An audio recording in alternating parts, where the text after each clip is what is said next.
Des télés de plus en plus performantes et qui, petit à petit, migrent du salon vers l'ordinateur, c'est la tendance, Damien. Ah, c'est même plus qu'une tendance, c'est carrément une vague de fond, on va dire. On se rend compte en fait que les gens maintenant ont la possibilité, grâce à Internet, de choisir tout simplement quand ils vont consommer l'information. Où ils veulent, quand ils veulent. Où ils veulent, quand ils veulent. Ça n'a l'air de rien comme ça, mais c'est franchement un grand changement de mentalité. À l'heure actuelle, quand on veut regarder le journal parlé de la RTBF, par exemple, il faut être à 19h30 devant sa télévision. Oui. Maintenant, grâce à Internet, je vais pouvoir choisir à quelle heure je vais regarder le journal. Alors, il y a toute une évolution comme ça qui se fait. Les gens s'en rendent très bien compte, et les internautes, surtout les jeunes, évidemment, avec des plateformes comme YouTube, comme Dailymotion, se rendent compte qu'il y a moyen de consommer la culture d'une autre manière. Et le plus bel exemple qui existe à l'heure actuelle, ça vient de se lancer, ça s'appelle Joost, J-O-O-S-T. Ouais. Ce sont les fondateurs de Skype.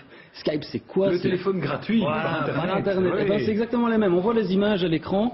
Ça consiste en quoi en fait? Alors ça consiste en quoi? C'est tout simple. En fait, ce sont les télévisions, il y en a déjà 150 qui ont signé des accords avec Joost pour diffuser leur programme justement sur cette plateforme.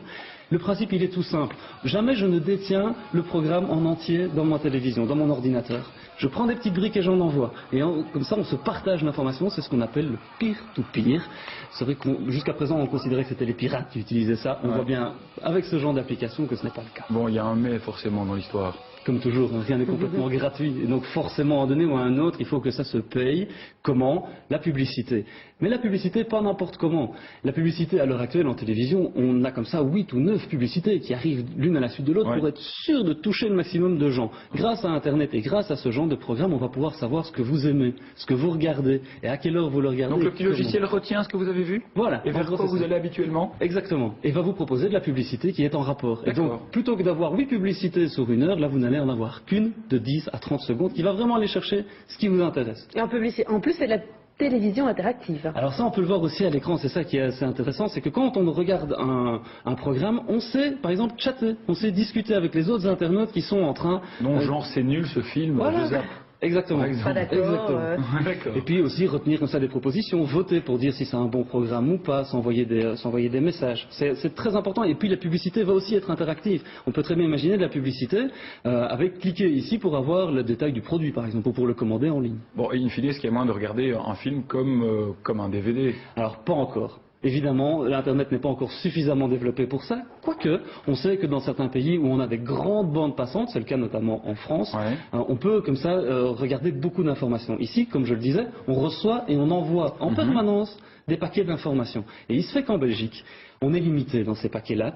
Par mois, on a droit à entre 10 et 15 gigas par mois de transfert de données. Alors, plus on paye, quoi. Et voilà, si on va aller au-delà, on paye. Et ça, c'est un problème parce que forcément, avec ce genre de programme, on est tout le temps en train de consommer. Et donc, on est bridé à ce niveau-là. Et Belgacom, en premier lieu, est en train de faire un peu le forcing pour empêcher d'aller plus loin parce que Belgacom a une solution qui s'appelle Belgacom TV. D'accord, oui. Payante. Pour exactement le même principe de télévision à la carte. Et donc, bon, quelque part, ce serait aux politiques à essayer de réfléchir à ça et à se rendre compte que si on reste calé sur ces quotas de bande passante, eh bien c'est toute cette télévision-là qui sera en retard en Belgique. En gros, il faut vivre avec son temps. C'est un petit peu ça, surtout que les grands publicitaires, les grandes marques, jeudi passé, il y a 30 grandes marques qui ont signé avec Joost pour proposer de la publicité là-dessus. Donc bon, ça veut dire on va tenir ça à l'œil alors, on en reparlera peut-être un jour. Merci un peu, Damien. Merci Damien. La semaine prochaine, c'est la semaine du vélo, l'occasion pour nous de nous intéresser d'un peu plus près aux deux roues et surtout à ceux qui pratiquent.